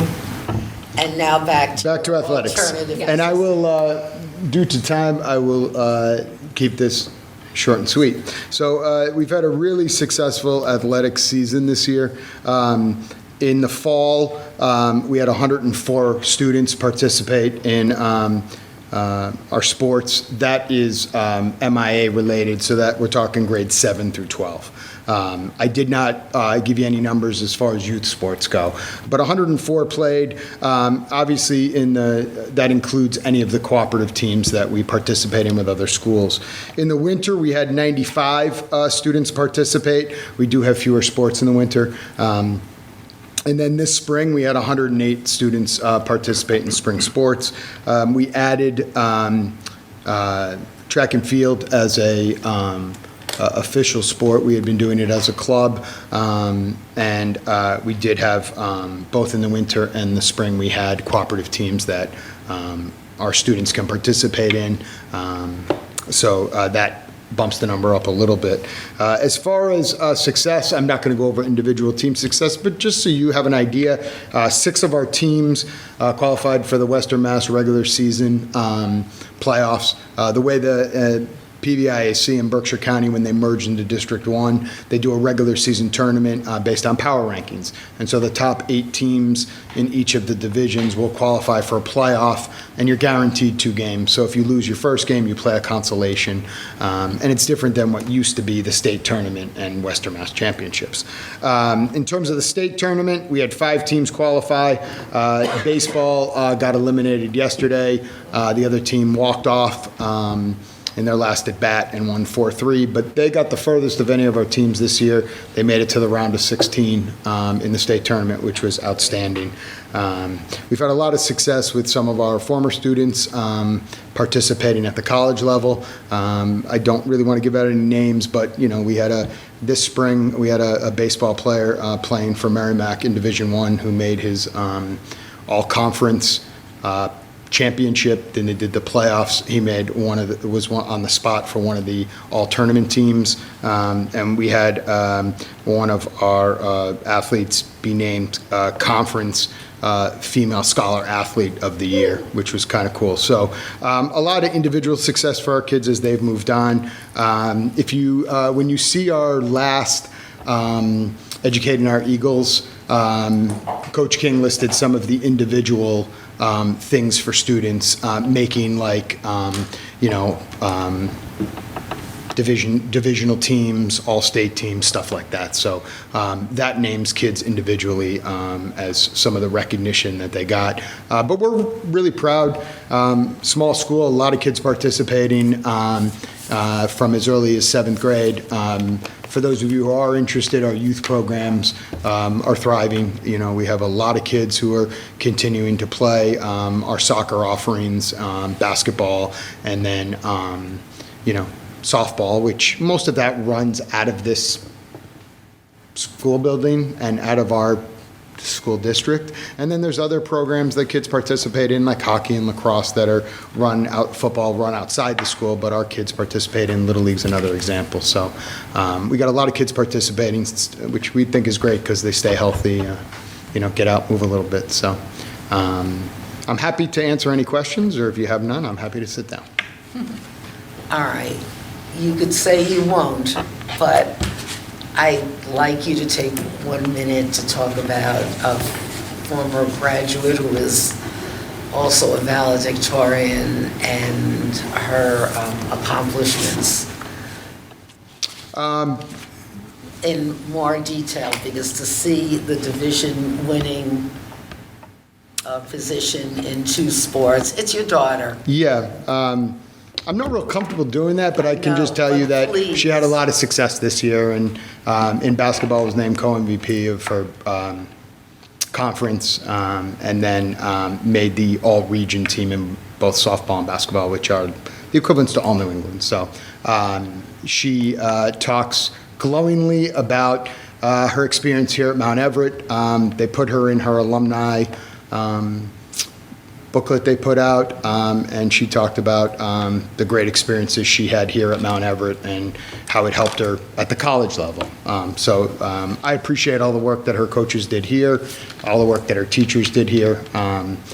She had a great experience and, continues to have a great experience. So thank you. And she's going on to become a physician's assistant? She hopes, yes. That's the plan. Yeah. So it's a case of a kinesiology, real right? academic scholar, athlete. Yeah, and we talk all the time with our kids that are in school. Like sometimes kids get intimidated and talk about how hard it is to play college athletics and stuff like that. And we have a lot of examples from here in the last 10 years that we point to, and say, kids from Mount Everett go on to do this, this, and this. And I think it's been great because they've seen it in a lot of different sports. Everything from tennis to, we don't have a lacrosse team here. We co-op and, we have a Mount Everett student who is on a college lacrosse roster. So I think those things are really cool. And the other thing that comes with all of that is when you have a student the importance of doing college visits. That's one of the things that our coaches have done a really good job with too. Like over the years, coaches have taken teams to college games and things like that. I think that's made a big difference for some of our kids to get on college campuses. So I think that's been really cool. Go ahead. Yeah, Carl. I know you don't like talking about your daughter Gwendolyn, but isn't that guy you mentioned, that shortstop from Merrimack, doesn't she know him? She does. Actually, he helps us here as a substitute teacher. So he finished his playoffs and then called up and said, can I come back and sub? So we've been putting him in the classroom, which is great.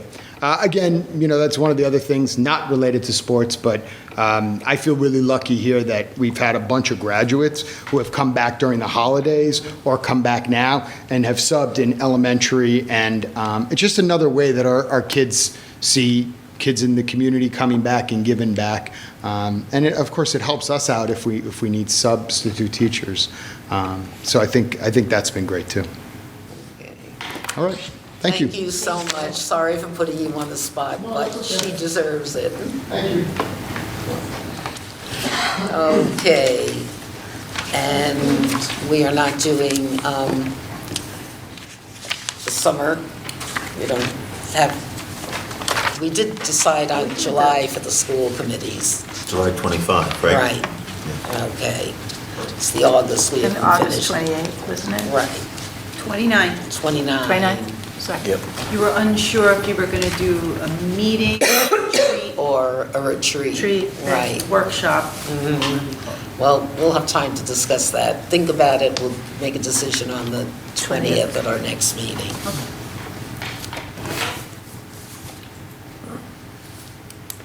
All right. Still with us? Any updates do we have? Transcend, early college, innovation? I do. I have an update on two. Great. I didn't know you were hiding back there. I was gonna do the introduction, but that's fine. Go ahead, do the No, intro. no. I'll just storm the podium. It's totally fine, and all I was gonna say is we'll leave Transcend off for now. She's just gonna do early college and innovation pathways in the interest of time. Okay, I'll try to keep this quick and then you can ask any questions you have. Just as a reminder of the district's designation status, so we're designated pathways programs for both pathways programs, innovation career pathways and early college. So that's an intentional educational structure within a school system, which includes rigorous academic course of study, authentic contextual learning experiences, caring adults to provide guidance and advising, and social emotional learning supports designed to prepare students for college and career. In order to be considered pathways, we have to adhere to the state's guiding principles and lots of other program designation criteria. All that is to highlight that Mount Everett is the only high school to have received both a wall-to-wall early college designation and an innovation career pathways designation. I think we're really the leader in this approach because we're seeing funding increases for both of these programs, and we're also seeing more and more schools across the state apply for these designations. They're really considered high-quality programs. I wanted to say thank you to the administration and to the school committee for supporting such innovative programming.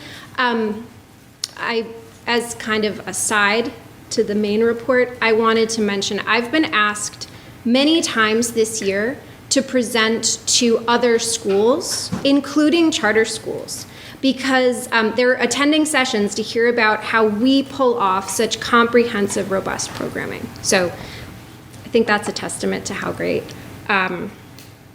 our first few years of wall-to-wall early college have been. So we're just finishing up the second full year of wall-to-wall early college. Last year was mostly seniors. This year we included both juniors and seniors. And we had one class that met on the Simons Rock campus for the first time. And let's see, we have a grand total of 592 credits earned through this program. 592 that adds up to like many years, even multiple decades worth of college time, right? So that's not including BCC and MCLA classes either. So this is just college credits that are earned as part of this partnership with Bard College at Simons Rock. And we're seeing about I don't expect this curve to continue, but we've seen really exponential increases in the amount of participation and credits earned over the past 3 years. So 3 years ago it was a pilot and there were 50 to 60 credits earned. Last year around 150, and this year it was 380 something credits. So that's a really big deal for high school students. I can tell you this is really life-changing to a lot of our students.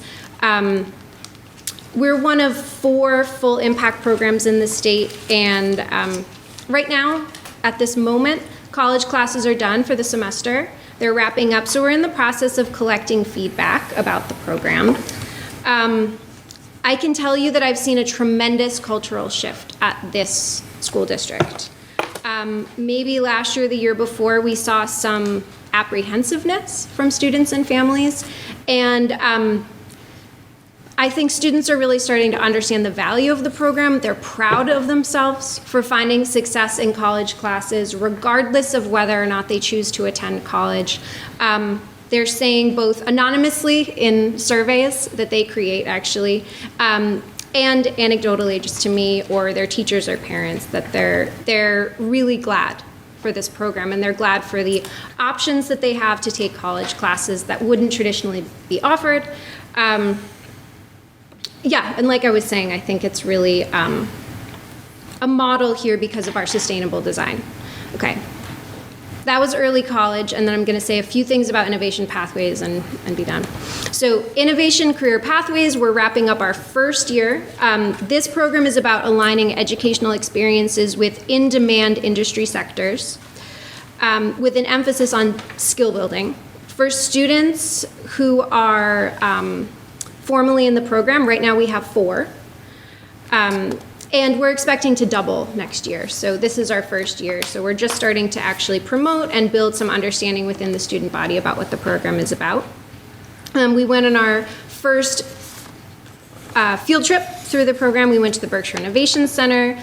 And the goal of that trip was to expose students to the newest technology while they're still in high school so that when they get out of high school, they know how to use it. So far, our student feedback has been really positive. Both of these designations make the district eligible for grant funding, so I think that's an important thing to note. We're pursuing that actively, and we've received some to date. Looking ahead to next year, I think we're going to engage with the students and the community to consider adding an additional industry sector.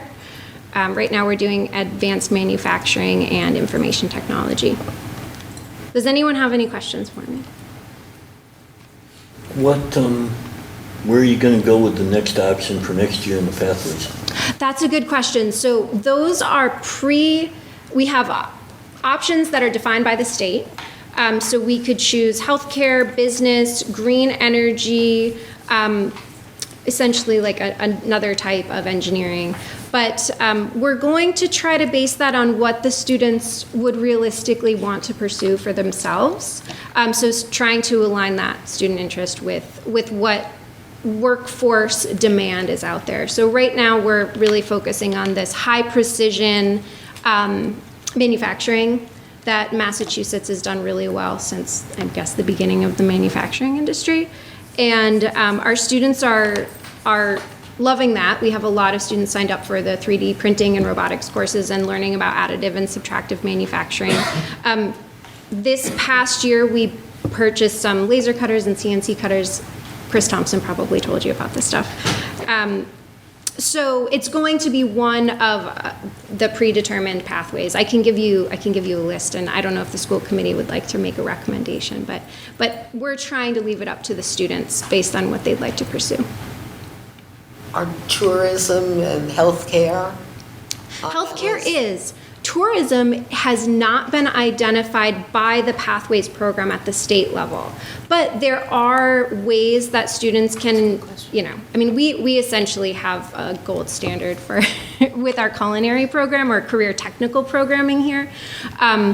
I talked to the person who's in charge of both Innovation Pathways and the Skills Capital program for the state, and they were considering updating the pathways based on the labor blueprint, and that's something that's only generated once every 5 or so years. So the state really is driving the pathway section of this? So the state looks at in-demand industry. So they are looking at fueling job growth for this Innovation Pathways program. So they ask you to pick industry sectors that are aligned with their determination of job openings, essentially, or forecasted job openings. But they're broad enough that I would say, like healthcare is one. It's actually information, and we fall into a subset of information, like information technology. But I can give you the complete list if you're interested to see all of the options for Innovation Pathways. But yes, for this specific program, the state comes up with the priority industry sectors. Okay. Yeah. It doesn't mean that we can't create other pathways on our own. Right. This is just for our designated programming. That's why I read that definition of pathways, because pathways in education, that word is used in many different ways, but I'm here to present on what the state calls pathways programs for which the district is designated. All right, and this is a quick one. How do you keep the faculty updated on what's going on? That is a good question. So We have a few ways of doing that. One, remember we have 5 faculty members who are early college certified. So they're getting information about the early college program. We also have a college and career readiness team that meets regularly. I'm a member of that team, and I don't know if Jesse's made reference to the college and career readiness team, but that's another great place to share information because there's other faculty members on that team. And then there's a series of workshops for faculty this summer that are going to be both informational and a place where they can earn stipends to do curriculum development in ways that are aligned with the state's pathways and also mass transfer and a whole bunch of other acronyms. And do you have teachers who've signed up for that? Yeah, so Simon's Rock is also holding some workshops, and I think last year I want to say I had a faculty workshop that was 13 people, and most of them said that they were looking forward to doing a similar thing this summer. We're also going to be doing a specific development or like planning for college and career readiness with the guidance department this summer as well. That's great to hear. Anyone? Thank you so much. Thank you. Thank you. Former, what year did you graduate? 2005. 2005. Okay. Thank you so much. All right. Let's get on to our subcommittee reports. Sarah? No updates. Nancy?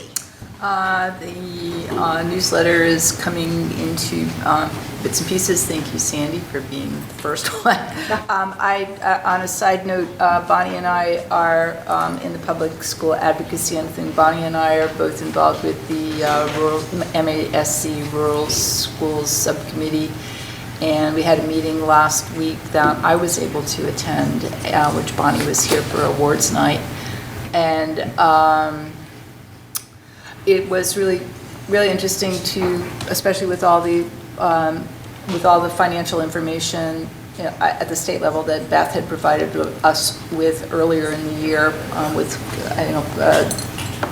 writing to our various and sundry members of the legislature, this was basically following up on where things were at. And it was really the advocacy for rural schools with just the few voices that have been contacting various and sundry legislators has made a huge difference, especially with the upping of the funding for rural schools that Paul Mark did. I'm still getting thank you things from him. And then I had the luxury of doing the alumni spotlight, and I just need to say once more, the people, this was a 2006 graduate, all the faculty members who got him on his way are still here. Oh, wow. And he still refers to at least a couple of them on a regular basis as being deeply influential as to where he's gotten. And that would be Mr. Barbieri and Mr. Wool. So, that's great.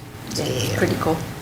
Yeah, I think sometimes we don't realize how important that community outreach is and sustain. I mean, our current track and field coach, Carl, wound up coming to graduation, and at the end of graduation came over and he grabbed me and he said, "This is why I came back to the Berkshires. This graduation just made me feel so good." So, yeah, that outreach is so important. Thank you, Nancy. Carl? Two things. One, I think nothing's going to happen with a policy meeting, any meeting, until we have a meeting with Liz LaFawn from MASC. So, and I wait on whoever is making the arrangements. I assume it's either you or Beth making the arrangements. So, so there's nothing to report until we have that meeting, which hopefully will be very informative and we'll make some progress on that. Mm-hmm. The other thing is for Michelle. Is Michelle still here? Yes. Michelle listed policy subcommittee chair in a communication in the last 2 or 3 days as Nancy, which it isn't. That's why it's correct on here. It has been corrected. Oh, That's, okay. it's correct on here. Yes, it is correct. And you don't want me as your Yes. policy person in Yes. any way, shape, or form. That's it for policy. I will take responsibility for not having noted it earlier and corrected it earlier. Oh, that's, Michelle. you don't Okay. have to do that. Well, I did it. Personnel and negotiations, nothing right now. Buildings, grounds, Art? Nothing, we need to get a meeting, but dates are complicated right at the moment. In process. Yeah, do you think you might be able to before the end of the school year so you could lay out? Probably not. Well, let's see, before June 30th, yes, not before. That's what I mean, yeah, before June Yes. 30th. Oh, yeah. Okay. I thought you were meaning the school year. Like next week. No, no, Yeah, next week. no. But the dates are in Okay. progress. Jim, superintendent? We have not received the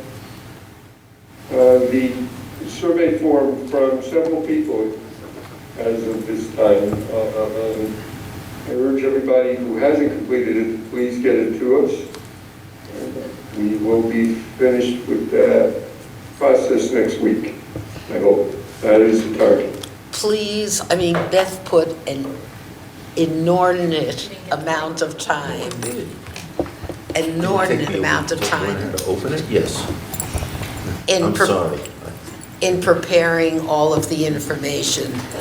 I mean, if you could just take the half hour or so and take the time to do it. We want as much as we can. We're scheduled as a subcommittee to meet on Monday at 4 o'clock. So anything you could do to get it in tomorrow would be more than appreciated. Or will you accept it on the weekend, Jim? We can't hear you. Yeah, I'll probably be working on it on the weekend, yeah. Okay, so please, yes, Carl. Well, two things. One, in response to that, it took me a very long time to figure out how to download it, but I did. Great. Today. Great. And Jim sent me an email message mentioning me as one of the people who hadn't completed it, and he was diplomatic enough not to mention any of the others. But I will have it for you sometime tomorrow, Jim. But now I also have a question. Yes. I seem to recall that that in some prior year, or maybe prior years, the evaluation report was signed by the person filling it out. That doesn't appear to be the case. Am I wrong that it was? That the person doing the evaluation indicated who they were? I've never done that. Oh, really? There was once a form that said if you wanted to put it there, but it was never on the form. Oh, okay. Because I was pleasantly surprised to find that it isn't required, because I think there can be an intimidating factor. The person that we're evaluating is sitting just a few seats away from us many times a year, and I think that, and I don't mean that Beth is intimidating. I mean, but I think there's that idea that if you're signing it and if you say something that is in any way critical, that's not a good dynamic. So The objective was always yeah, that it be I think that's a good thing. anonymous and objective, and that you're saying what you want to say. Right. And Beth, Okay. would you please not take that last comment of mine to be any Jim has his indication of how hand my up. evaluation's going to be? I Okay. am very open-minded. Jim? Yeah, one of the advantages of the anonymous surveys is that I get a composite of everyone, and we don't name names. People do have to fill it out, though. I can't. And with any survey that's done online like this, you have switches and, and that sort of thing. But so I need enough information to make it valid. So I do need everybody to get it in if they can. Also, one of the things is the newspapers, well, we had a bunch of newspapers, but very often whole sections of the report, obviously without names of individual school committee members, are put in along with the evaluation in the Eagle. So we wanted to be as reflective of the 10 of us or 9 of us as possible. Okay, executive minutes review. Well, I'm happy to say that despite the fact that we haven't had a meeting, we haven't lost ground. And that's, but because for reasons totally beyond my control, and that is we haven't had any executive sessions. Right. So that's why we haven't lost ground. But we still have some old ground to make up, which hopefully we'll do in the beginning, near the beginning of the next school year. Okay, great, thank you. Yeah, if you look them over and if you see if anything really impending that we should view. Yeah, well, the executive sessions that we've had this year mainly involve minutes that just can't be released by the nature of what they are. Okay. So we're just we got through some of the backlog. There's still a little bit left to go, and I mean, I'm not going to express an opinion of whether I think they should be released or not. The committee will look at them when we meet, but hopefully we'll meet in September or October and be able to get through the majority of has been not reviewed yet. Or in quiet time in June, but you will handle that. Kim, have you signed any I warrants? spent a lot of other people's money today. And you didn't have any, you wanted to... Yes, no, I... Great, okay, I thank you understood. so much for picking that up. Curriculum Subcommittee, we haven't met. Julie, if you think we need to at any, before the end of the month of June, let us know. And send me a text to remind me so I actually remember to show up.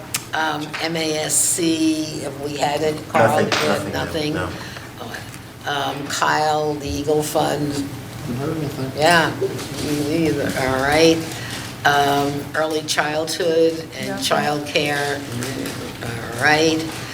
Community health, that nothing's happened there, Kim, I'm assuming. Haven't heard from them.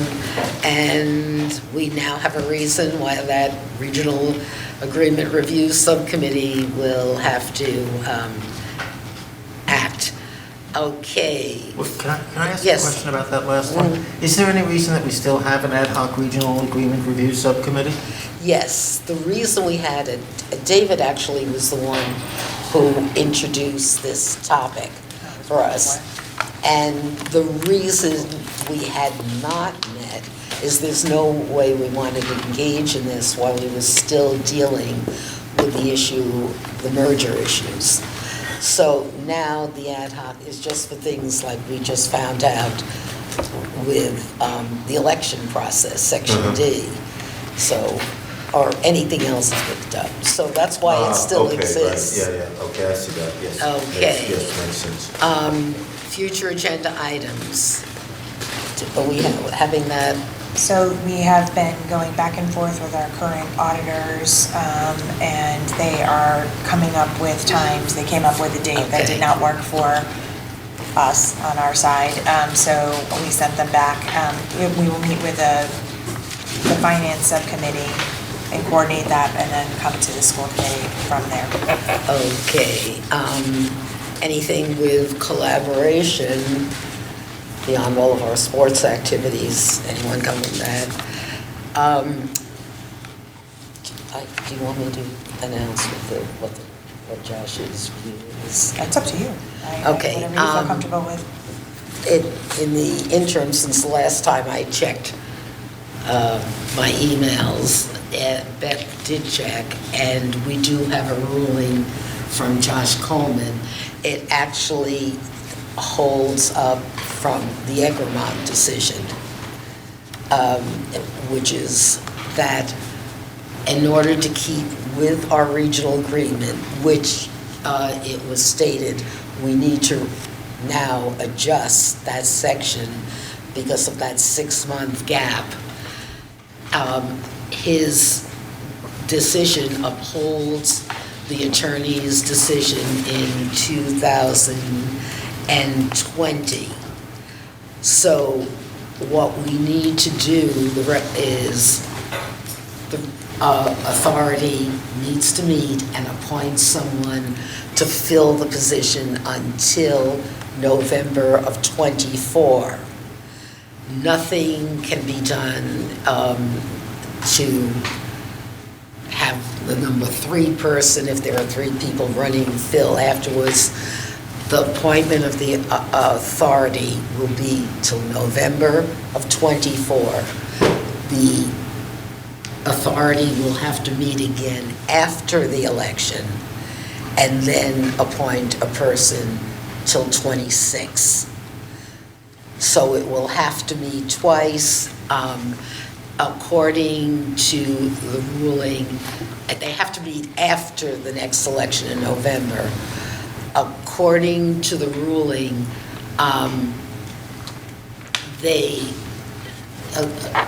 Josh's ruling is you can't appoint anyone beyond what the regional agreement says, which is that it's until the next biennial election, which is November '24. So then the appointing authority would have to meet again after the election in November, and then appoint someone for 2 years. It could be the same person, it could be someone else, but we cannot make the decision if there are 5 people running to have number 3 get that slot. Number 3 could then, when it's advertised, put in for that open slot. So I will communicate this with, well, the 3 of us are here. I will communicate it with the Sheffield Select Board. Yes, Carl? Just a quick thing. That letter that I just read today, that letter that you submitted, Yeah.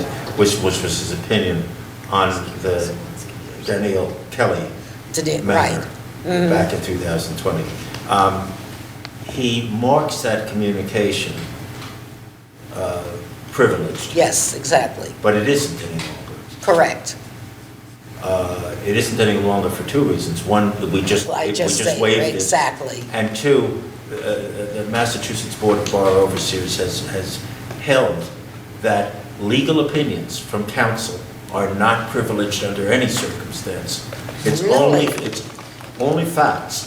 Legal opinions are not. They are subject to pre-trial discovery, anything else. So that's a legal opinion. Thank you, counsel. I will, please let me be the one to communicate it now with the select board, which I will do tonight. And I knew we had run into this. We actually ran into it twice, unfortunately, as I said before, when Janice passed away and then Danelle's leaving. So we now have a decision. Nobody has to debate it anymore, which we'll see. At least we have a resolution there. With that said. Move to adjourn. Thank you. Second. All right, so we have a move by Carl, second over here by Nancy. Do I see any objections? Seeing none, we are adjourned now officially. Thank you all. 8:26. Recording stopped.